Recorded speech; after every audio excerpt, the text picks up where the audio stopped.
Hello student, welcome to college study Delhi university. So आज की video में हम पढ़ने वाले हैं most important question of basic development economics.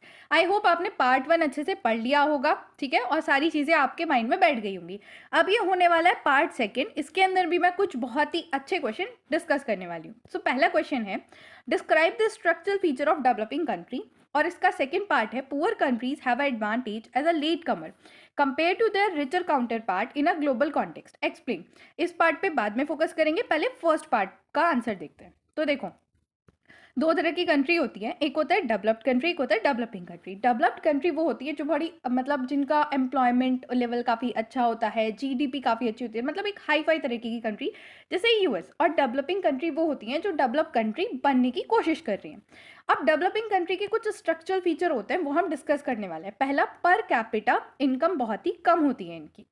Developing country के अंदर जो पर कैपिटा इनकम है वो बहुत ही कम होती है। पर कैपिटा इनकम क्या दिखाती है कि जैसे इंडिविजुअल पर्सन है उस पर कितनी इनकम पड़ रही है, टोटल इनकम कितनी है कंट्री की divided by total number of population, ठीक है। ये रिफ्लेक्ट, देखो पर कैपिटा इनकम कम होता है तो ये चीज़ रिफ्लेक्ट करता है कि बहुत ज़्यादा पॉवर्टी है और स्टैंडर्ड ऑफ लिविंग काफ़ी कम है। Then high dependency on agriculture. Developing country के अंदर जो मेजॉरिटी पीपल हैं वो अपनी लाइवलीहुड के लिए एग्रीकल्चर पे डिपेंड होते हैं, और एग्रीकल्चर जो है वो काफ़ी लो प्रोडक्टिव होता है यहाँ पे, क्योंकि ट्रेडिशनल मेथड्स का यूज़ किया जा रहा होता है। Then rapid population growth, developing country के अंदर पॉपुलेशन काफ़ी हाई रेट से बढ़ रहा होता है, जिसकी वजह से जो land, employment, education, health care, other public services पे काफ़ी ज़्यादा प्रेशर पड़ रहा होता है। Then high level of unemployment and underemployment, open unemployment and disguised unemployment काफ़ी कॉमन होता है यहाँ पे, स्पेशली रूरल एरिया में। और लेबर तो बहुत ज़्यादा होती है, क्योंकि अनएम्प्लॉयमेंट ज़्यादा है तो लेबर तो ज़्यादा है, मतलब लोग काम करने को तो तैयार है, लेकिन एम्प्लॉयमेंट अपॉर्चुनिटी बहुत ही कम है। Then low level of industrialisation, मतलब जो इंडस्ट्रियल सेक्टर होता है वो भी इतना ज़्यादा डेवलप नहीं हुआ होता है इन कंट्रीज़ का, और बहुत ही कम शेयर जो है वो नेशनल इनकम में कंट्रीब्यूट कर रहा होता है।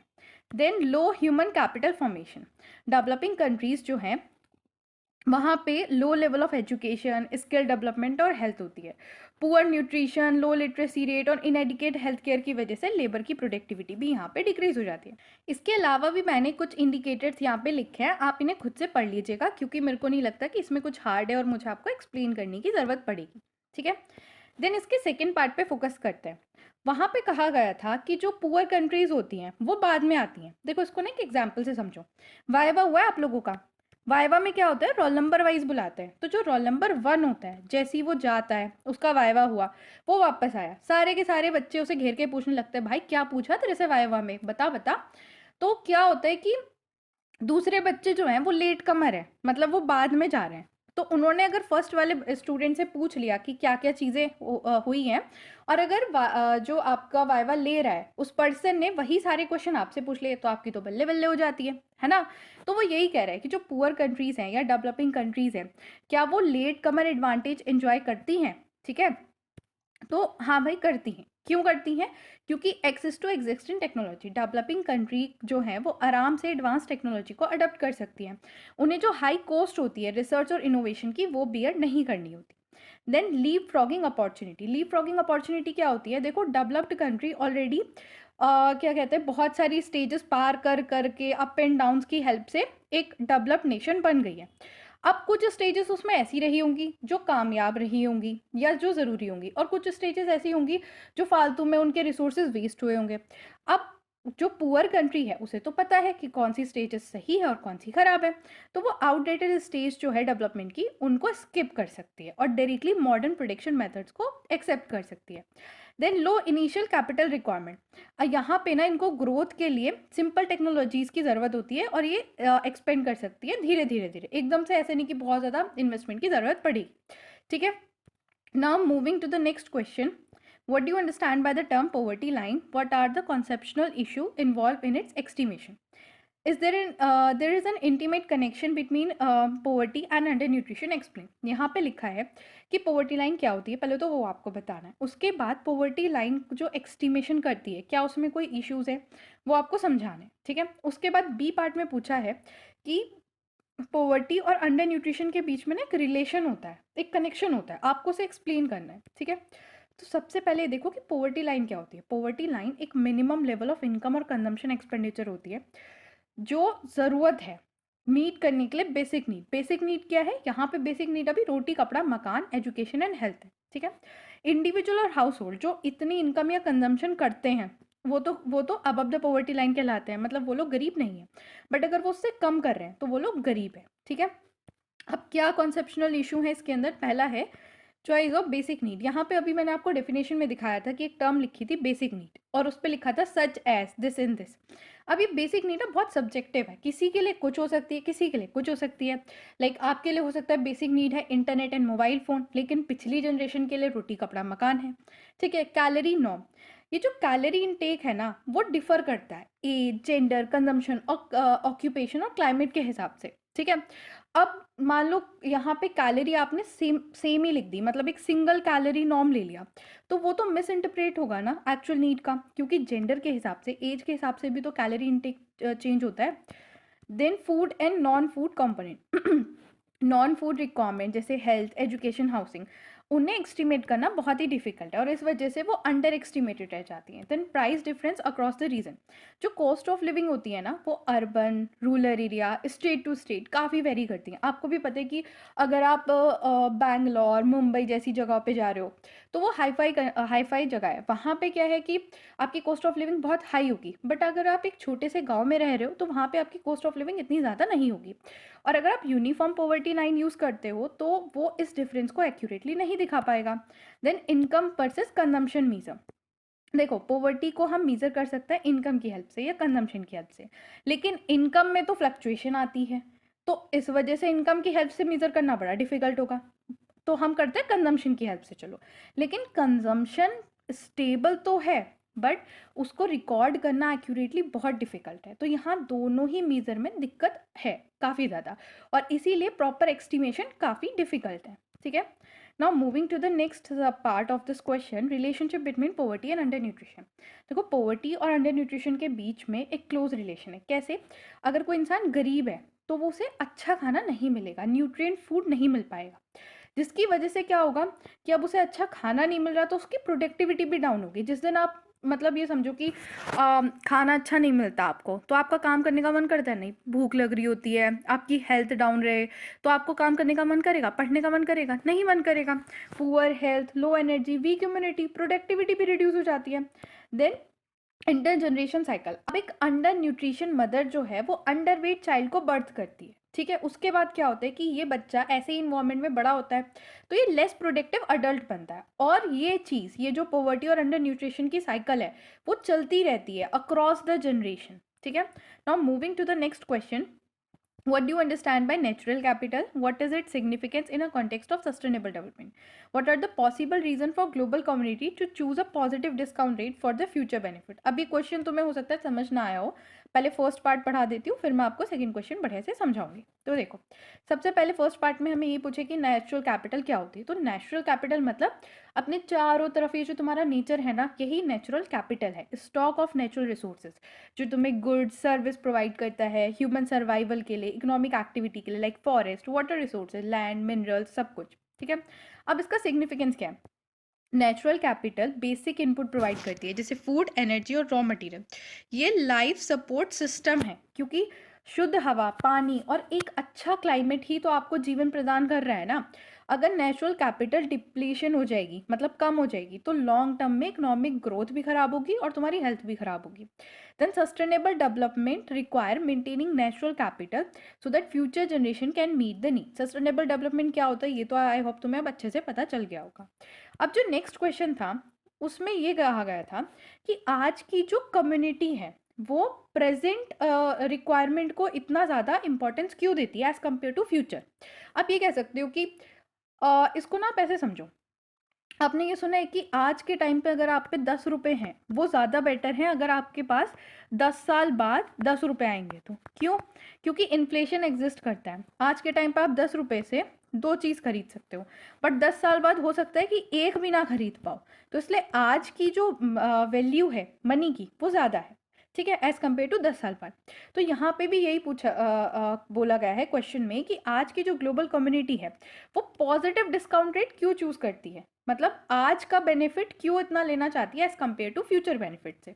ठीक है, आई होप आपको क्वेश्चन क्लियर होगा। ये कॉन्सेप्ट इसमें है नहीं क्वेश्चन में मनी वाला, मैंने सिर्फ आपको एक्सप्लेन करने के लिए क्वेश्चन को समझाया है। ठीक है, now moving to the answer, discount rate is use to convert future benefit and the cost into the present value. Discount rate की हेल्प से हम क्या करते हैं, फ्यूचर में जो हमें बेनिफिट मिलने वाला है ना, या जो फ्यूचर में हमारी कॉस्ट होने वाली है, उसको हम प्रेजेंट की वैल्यू निकाल लेते हैं उसकी।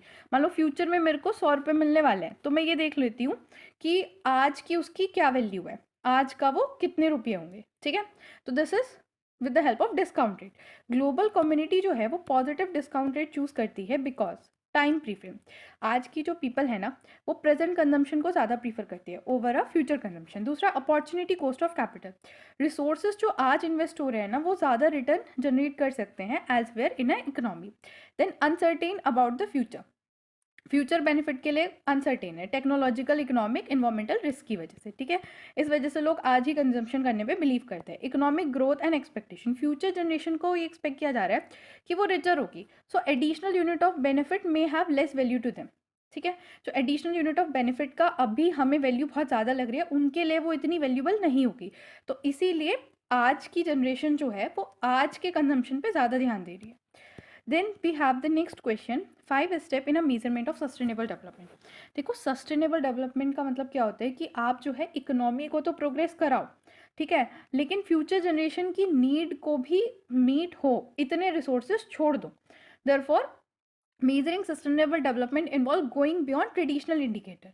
तो इसीलिए सस्टेनेबल डेवलपमेंट को मेजर करने के लिए हम ट्रेडिशनल इंडिकेटर यूज़ नहीं कर सकते, लाइक जीडीपी, जो कि बस फोकस करती है कंट्री के ओवरऑल वेल्थ के ऊपर। ठीक है, तो हमें कुछ अलग मेजर्स इसके लिए चाहिए होते हैं। सबसे पहले measurement of productivity of physical capital. हमारा पहला स्टेप है इसमें कि हमें जो प्रोड्यूस्ड कैपिटल है, प्रोड्यूस कैपिटल मतलब मशीनरी, इक्विपमेंट, बिल्डिंग इंफ्रास्ट्रक्चर, इनको मेजर करना है। ठीक है, अब देखो ये जो हमारी इन्वेस्टमेंट होगी ये वियर एंड टीयर भी होती है ओवर अ टाइम। तो आप जो इसे मेजर करोगे ना, इसमें से आपको डिप्रिसिएशन भी माइनस करना है। तो आपको net investment in physical capital निकालनी होती है। फिर नेक्स्ट स्टेप होता है आपका कि आपको ह्यूमन कैपिटल मेजर करनी होती है। ठीक है, आपने फिजिकल कैपिटल मेजर कर ली, ह्यूमन कैपिटल मेजर कर ली। ह्यूमन कैपिटल में क्या होता है, आपका education, skills, health, knowledge and training. ठीक है, देन थर्ड है कि आपको नेचुरल कैपिटल मेजर करनी है। अब नेचुरल कैपिटल के अंदर क्या आता है, आपका renewable resources, non renewable resources, environmental asset वगैरह, ये सब आपको मेजर करनी होती है। नाउ स्टेप 4, स्टेप 4 में आपको क्या करना पड़ता है, एडजस्टमेंट करने पड़ते हैं for a depreciation and environmental degradation. ये जितने भी एडजस्टमेंट है आपको करने पड़ेंगे। देखो, ट्रेडिशनल इनकम अकाउंट में क्या होता था कि ये सारे लॉसेस को वो इग्नोर कर देता था। जैसे इन्वायरमेंट डैमेज हो रहा है पॉल्यूशन, डिफॉरेस्टेशन की वजह से, तो वो सब ये सब्ट्रैक्ट नहीं करते थे। बट सस्टेनेबल डेवलपमेंट मेजरमेंट के अंदर हम ये सारी कॉस्ट, जैसे ये इन सबको माइनस करते हैं ताकि हम नेट कंट्रीब्यूशन जो हो रहा है इकोनॉमिक एक्टिविटी का वो पता कर सकें। Then calculation of genuine saving. अब इसमें क्या होता है कि लास्ट में हम जो है एडजस्टेड नेट सेविंग निकालते हैं। कैसे, net saving from produced capital, ये जो कॉस्ट थी ना हमारी ऊपर वाले स्टेप में, इसको माइनस करके जो आया net saving from produced capital plus investment in human capital minus depletion of natural resources, ये सब। अगर हमारी जेन्युइन सेविंग पॉजिटिव है तो इकोनॉमी जो है उसमें वेल्थ ऐड हुई है, डेवलपमेंट जो है वो सस्टेनेबल हो रहा है। लेकिन अगर जेन्युइन सेविंग नेगेटिव है तो कंट्री जो है वो कंज्यूम कर रही है अपने कैपिटल स्टॉक को और डेवलपमेंट अनसस्टेनेबल है। Now moving to the next question, what are the claim in favor of capability approach to the poverty? Do you agree that capability approach enhance the understanding of nature and causes of poverty? Explain. देखो, capability approach मैंने आपको पहली video में भी पढ़ाया था कि ये अमृता सेन ने एक अप्रोच डेवलप किया था, कैपेबिलिटी अप्रोच। उनका कहना था कि जो ट्रेडिशनल पॉवर्टी अप्रोच है ना वो सिर्फ इनकम और कंजम्पशन के बेसिस पे है और ये इतने अच्छे से चीज़ों को जो मीज़र है वो नहीं कर सकता, बहुत ही नैरो है। लेकिन कैपेबिलिटी अप्रोच जो है वो ब्रॉड है और मीनिंगफुल अंडरस्टैंडिंग प्रोवाइड करता है पॉवर्टी की। अब यहाँ पे बोला गया है कि कैपेबिलिटी अप्रोच जो है वो बहुत ही फेवरेबल है, अच्छा है, इस बात को तुम जस्टिफाई करो। फिर तुम ये भी बताओ कि क्या nature and cause of poverty को कैपेबिलिटी अप्रोच अच्छे से समझा पाता है। तो देखो, अब इसको हमें कैपेबिलिटी अप्रोच तो पता चल गया, अब इसके रिगार्डिंग फेवर में पॉइंट देते हैं। सबसे पहले poverty as a capability deprivation. Central idea जो है वो ये है कि जो कैपेबिलिटी अप्रोच का सेंट्रल आइडिया है वो ये है कि पोवर्टी जो है इसका मतलब सिर्फ ये नहीं है कि आपके पास पैसे नहीं है, इसका मतलब है कि आपके पास फ्रीडम नहीं है बेसिक फंक्शनिंग की, जैसे well nourished, healthy, educated, social included नहीं है, ठीक है। इनकम एक तरीका होता है इन चीज़ों को अचीव करने का, लेकिन इनकम ही सब कुछ नहीं होता है, और चीज़ें भी लेनी चाहिए, जो कि पोवर्टी जो पहला अप्रोचेस है वो नहीं लेते हैं। The next point is income is instrumental not a intrinsic. मतलब ये कि इनकम एक इंपॉर्टेंट फैक्टर तो है, क्योंकि उसी की हेल्प से आप गुड्स एंड सर्विस को एक्वायर कर सकते हो, लेकिन खुद में ही बहुत ज़रूरी वैल्यूबल चीज़ नहीं है ये, कि मतलब इनकम के बगैर आपका कुछ, मतलब इनकम ही सब कुछ नहीं है। बात ये है इनकम के अलावा भी और चीज़ें। अब इसको ना एक एग्जाम्पल से समझते हैं। मान लो 2 पर्सन है, एक चिंटू एक मिंटू, ठीक है। इन दोनों की इनकम जो है वो सेम है, 1,000 रुपये, लेकिन चिंटू के यहाँ जो हेल्थ केयर सर्विस है वो फ्री है और बहुत ही एक्सेसिबल है, बट मिंटू के यहाँ ऐसा नहीं है। तो चिंटू को वो फ्री में मिल गई, अब उसकी 1,000 की इनकम पूरी की पूरी है और हेल्थ केयर सर्विस भी उसे मिल रही है, बट मिंटू को वो फ्री में नहीं मिली, तो उसे अपने 1,000 रुपये में से 500 रुपये तो हेल्थ केयर के लिए देने पड़ गए। तो वो यही बता रही है कि इनकम एक इंस्ट्रूमेंटल चीज़ है, बट इंट्रिंसिक नहीं है, ठीक है। कौन बता रही है? अमृता सेन, ठीक है। Now recognition of human diversity. देखो कैपेबिलिटी अप्रोच जो है वो रिकोनाइज करता है कि पीपल जो है वो डिफर होते हैं अपनी एबिलिटी में कन्वर्ट करने के लिए इनकम को वेलबींग में। फॉर एग्जांपल अगर एक डिसेबल पर्सन है तो उसको ज़्यादा रिसोर्सेज चाहिए होंगे बेसिक फंक्शनिंग को अचीव करने के लिए, क्योंकि वो डिसेबल है, ठीक है। वहीं एक वुमेन जो है उसको सोशल रिस्ट्रिक्शन फेस करने पड़ सकते हैं, इस वजह से वो पैसे होने के बाद भी हो सकता है कि रिसोर्सेज को एक्वायर ना कर सके, ठीक है। Then multidimensional nature of poverty. Poverty जो है वो एक मल्टी डायमेंशनल फिनोमिना है, इसके अंदर बहुत सारी चीज़ें आती है, जैसे health, education, nutrition, security, dignity, participation. आप सिर्फ इसे एक चीज़ इनकम से मेजर नहीं कर सकते हो, और भी पैरामीटर्स देखो ना, और वो पैरामीटर्स कौन देखता है? हमारा ये वाला अप्रोच, कैपेबिलिटीज अप्रोच। अब इस क्वेश्चन का जो नेक्स्ट पार्ट था, does the capability approach enhance the understanding of poverty? हाँ, तो करता है। कैपेबिलिटी अप्रोच जो है वो सिग्निफिकेंटली जो अंडरस्टैंडिंग है nature in cause of poverty की, वो बहुत अच्छे से इंसान को समझाता है। क्यों? क्योंकि ये बताता है कि क्या रीज़न है कि एक बार कोई इंसान गरीब हुआ तो वो गरीबी चलती ही क्यों चली जा रही है, क्या क्या उसके पीछे रीज़न है, वो इस चीज़ को एक्सप्लेन करता है। देन वो स्ट्रक्चरल कॉसेस बताता है, like gender inequality, social discrimination, poor public service, weak institution, ये सारी चीज़ें भी वो बताता है, एक्सप्लेन करता है। Then capture non market deprivation, जो कुछ इंपॉर्टेंट एक्सपेक्ट होता है पॉवर्टी के, like lack of dignity, insecurity, political voice नहीं होती, जो आउटसाइड द मार्केट होते हैं और इनकम बेस्ड एनालिसिस में तो दिखते भी नहीं है, वो इसको भी समझाता है। Then improve the poverty measurement. Capability approach जो है वो मल्टी डायमेंशनल पॉवर्टी मेजर से इंस्पायर्ड है। इसका मतलब क्या है कि वो पॉवर्टी को ऐसा समझते हैं कि poverty is not just about कि तुम्हारे पास पैसे नहीं है, इट्स अबाउट कि हेल्थ केयर भी नहीं है, एजुकेशन फैसिलिटी नहीं मिल पा रही है, क्योंकि जो तुम्हारी गवर्नमेंट है वो इतने अच्छे से काम नहीं कर पा रही है, ठीक है। तो उसको एक मल्टी डायमेंशनल पॉवर्टी मेजर की तरह देखता है और उसको बहुत ढंग से एनालाइज करके एक्सप्लेन करता है, ठीक है। अब इसके कुछ क्रिटिसिज्म है, ये आप खुद से पढ़ लेना। Now moving to the next question, explain the various strategy that may have adopted by developing country in relation to their participation to the global economy given the challenges faced by them। तो देखो participation in global economy एक developing country को बहुत सारी opportunity offer करता है। अब इसके लिए ना एक वेल प्लान्ड स्ट्रैटेजी की भी ज़रूरत है, क्योंकि ग्लोबलाइजेशन जब होती है ना तो एक डेवलपिंग कंट्रीज़ को बहुत सारे चैलेंजेस भी फेस करने पड़ते हैं, like unequal competition, vulnerability to external shock and rising inequalities. अब उन्हीं कुछ स्ट्रैटेजीज़ को हमें एक्सप्लेन करना है। पहली है एक्सपोर्ट डाइवर्सिफिकेशन। देखो कई सारी डेवलपिंग कंट्री क्या करती हैं कि वो कुछ प्राइमरी एक्सपोर्ट पे डिपेंड करती हैं, कि मान लो 4 तरीके की कमोडिटी एक्सपोर्ट कर रहे हैं, बस इन्हीं पे डिपेंड है। तो इस ये जो स्ट्रैटेजी होती है इसके अंडर क्या कहा जाता है कि कंट्री को ना अपनी एक्सपोर्ट को, अब जो कमोडिटी वो एक्सपोर्ट कर रही है उसको डिवर्सिफाई करना चाहिए। डिवर्सिफाई मतलब 4 कर रही है तो 8 करे, 10 करे, बढ़ा दे उसको। इससे क्या होगा कि जो रिस्क है वो रिड्यूस हो जाएगा। Then next strategy selective trade liberalisation.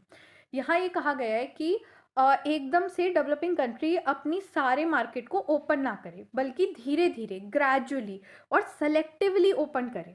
इससे क्या होगा कि जो अभी इन्फेंट इंडस्ट्रीज है, इन्फेंट मतलब जो भी इतनी तैयार नहीं है कि ग्लोबल कंपटीशन फेस कर सकें, उन्हें प्रोटेक्शन मिल जाएगी।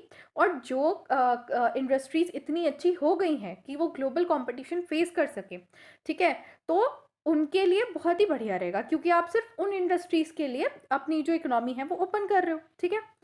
Then promotion of the human capital, global competition के लिए स्किल्ड और हेल्दी लेबर की रिक्वायरमेंट होती है। तो अगर कोई डेवलपिंग कंट्री है तो वो इन्वेस्ट करे एजुकेशन, डेवलपमेंट और हेल्थ केयर में।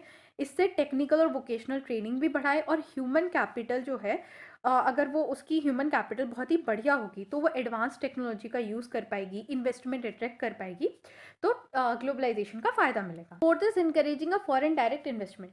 अगर फॉरेन डायरेक्ट इन्वेस्टमेंट आएगी तो इससे हमारी कैपिटल, टेक्नोलॉजी और मैनेजरल स्किल बढ़ेगी। तो एक डेवलपिंग कंट्री को स्टेबल इकोनॉमिक इन्वायरमेंट क्रिएट करना चाहिए, ताकि जो फॉरेन कंट्रीज़ हैं, वहाँ के जो बड़े बड़े इन्वेस्टर हैं, वो हमारी कंट्री में इन्वेस्ट करें, ठीक है। एफडीआई इंकरेज करनी चाहिए मैन्युफैक्चरिंग, इंफ्रास्ट्रक्चर और स्किल इंटेंसिव सेक्टर में। और लेकिन एक्सेसिव डिपेंडेंसी नहीं होनी चाहिए स्पेकुलेटिव कैपिटल फ्लो पे। Then strengthening a domestic institution, एक स्ट्रॉन्ग इंस्टीट्यूशंस का होना बहुत ही ज़रूरी है अगर हमें ग्लोबलाइजेशन के बेनिफिट लेने हैं तो।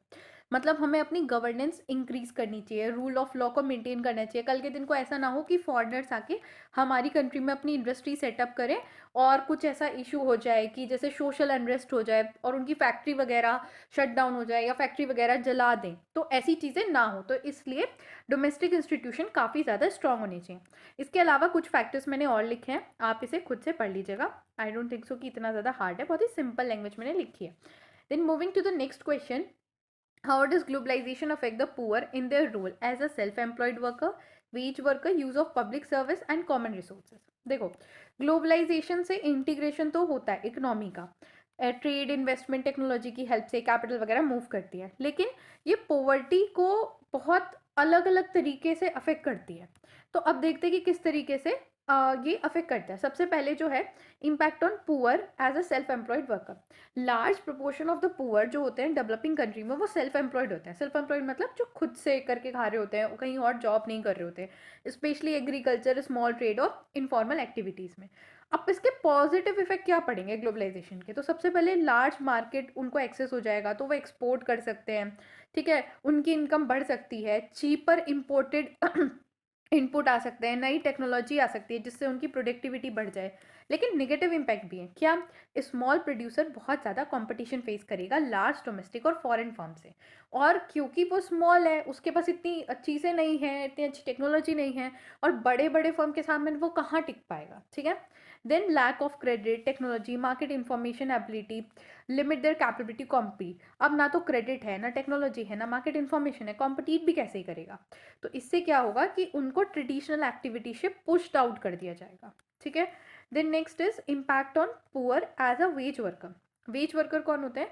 जो जनरली मतलब दिहाड़ी पे जो काम कर रहे होते हैं, दिहाड़ी मजदूर, ठीक है, वो लोग। तो ये टिपिकली इनफॉर्मल सेक्टर में होते हैं और इनकी मतलब जो स्किल होती है वो काफ़ी कम होती है। पॉजिटिव इम्पैक्ट क्या पड़ेगा कि हो सकता है कि एक्सपोर्ट ओरिएंटेड इंडस्ट्रीज़ जो हैं वो एम्प्लॉयमेंट जनरेट कर दें इनके लिए, कुछ वर्कर्स को फ़ायदा हो सकता है, बेटर अपॉर्चुनिटीज़ मिल जाए। लेकिन नेगेटिव इम्पैक्ट क्या होगा? Job insecurity due to flexible labour market. अब देखो, अगर कोई दूसरी कंट्री की इंडस्ट्री आके, दूसरी कंट्री की फर्म आके अपनी कोई ब्रांच हमारी कंट्री में सेटअप करती है, तो गवर्नमेंट उसे सपोर्ट करेगी क्योंकि गवर्नमेंट को मिल रहा है एफडीआई, ठीक है। अब गवर्नमेंट जब उसे सपोर्ट करेगी तो वो लेबर मार्केट के रूल्स वगैरह काफ़ी ज़्यादा फ्लेक्सिबल कर देती है। आपने अगर ध्यान दिया होगा तो स्पेशल इकोनॉमिक जोन जैसी एक चीज़ होती है, ठीक है। आप पढ़ना, स्पेशल इकोनॉमिक जोन में क्या होता है कि जो इंडस्ट्रीज स्पेशल इकोनॉमिक जोन में सेटअप होती है ना, तो बहुत सारे जो लॉज होते हैं, लाइक लेबर्स को लेके, प्रोटेक्शंस वगैरह को लेके लेबर्स की, वो इनके लिए रिलैक्स कर दिए जाते हैं। तो यही बात करी जा रही है कि जॉब इनसिक्योरिटी होगी क्योंकि लेबर मार्केट बहुत ज़्यादा फ्लेक्सिबल होगा, इन्हें आराम से निकाल दिया भी जाएगा, ठीक है। वेजेस कम कर दी जाएगी क्योंकि ग्लोबल कंपटीशन बढ़ रहा होगा। लेबर राइट, वही स्पेशल इकोनॉमिक जोन की मैंने जो बात बताई, लेबर राइट वगैरह कम कर दिए जाएंगे, तो ये सारी इनको प्रॉब्लम होगी। Then impact on poor as a user of public service. देखो, पुअर जो है, जो गरीब लोग होते हैं, वो सरकारी जो सर्विसेज होती हैं उन पे ही ज़्यादा डिपेंड रहता है in term of education, health care, water and sanitation. अब पॉजिटिव इम्पैक्ट क्या हो सकते हैं कि जो हमारा एक्सपोर्ट बढ़े तो गवर्नमेंट को उससे फ़ायदा हो, गवर्नमेंट का रेवेन्यू इंक्रीज हो, तो वो बेटर पब्लिक स्पेंडिंग कर सके, बेटर सर्विस प्रोवाइड कर सके। लेकिन नेगेटिव इम्पैक्ट क्या होगा कि हो सकता है कि गवर्नमेंट की एक्सपेंडिचर बहुत ज़्यादा हो जाए और रेवेन्यू कम हो जाए, तो इसकी वजह से उन्हें पब्लिक सर्विस पे जो स्पेंडिंग कर रहे थे वो कम करनी पड़ सकती है। Fiscal pressure to reduce the public expenditure. दूसरा, कई सारी जो इसेंशियल सर्विस हैं अगर उन्हें प्राइवेटाइज कर दिया गया गवर्नमेंट के द्वारा आफ्टर द ग्लोबलाइजेशन, तो पहले गवर्नमेंट सस्ते में दे रही थी चीज़ें, ठीक है, लेकिन अब क्या होगा, प्राइवेट कंपनी थोड़ी सोचेगी कि मैं किसी का भला करूं, वो तो सिर्फ अपना प्रॉफिट कमाने के बारे में सोचेगी। तो वो क्या करेगी, कॉस्ट को बढ़ा देगी। Then reduce access for a poor to the health and education. अब अगर मान लो सारे स्कूल जो हैं इंडिया के अंदर, मान लो कोई गवर्नमेंट स्कूल ना बचे, हाइपोथेटिकल सिचुएशन है कि गवर्नमेंट स्कूल ना रहे, शायद प्राइवेट स्कूल ही रहे, तो प्राइवेट स्कूल्स की तो मोनोपोली हो जाएगी, वो तो कॉस्ट काफ़ी ज़्यादा बढ़ा देगी। तो जो पुअर हैं उनको तो ना एजुकेशन मिलेगी ना अच्छी हेल्थ मिलेगी, ठीक है।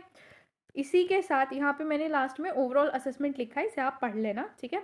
अगर आपको याद रहता है तो भी ठीक है, नहीं रहता तो भी ठीक है, बेसिक बस अंडरस्टैंडिंग हो जानी चाहिए। इसी के साथ आपके सारे इंपॉर्टेंट क्वेश्चन हो गए complete. So thanks for watching. Video को लाइक करो, चैनल को सब्सक्राइब करो और वीडियो को हाइप भी करो। और एक इंपॉर्टेंट चीज़, अगर आपको वीडियो के नोट्स चाहिए तो सिर्फ 20 रुपीज़ में आज रात तक आपको नोट्स अवेलेबल हो रहे हैं।